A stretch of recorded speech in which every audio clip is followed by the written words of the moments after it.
ఇక్కడికి రండి అమ్మ, ఒకసారి రండి. దా నాన్న, దా నాన్న, కమ్ ఫాస్ట్.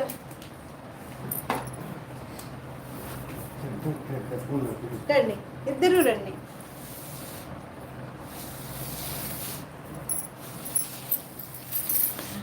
వస్తున్నారమ్మా, ఎట్లా దా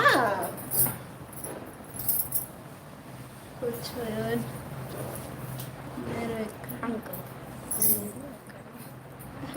హాయ్ చెప్పండి. హైదరాబాద్ అమ్మా, హైదరాబాద్ అమ్మా మాది. హైదరాబాద్లో ఉంటాము. 4th క్లాస్ అమ్మా, బాబు 4th క్లాస్, అరుణ్ కుమార్ గారు, పాప 7th క్లాస్. హాయ్ అమ్మా.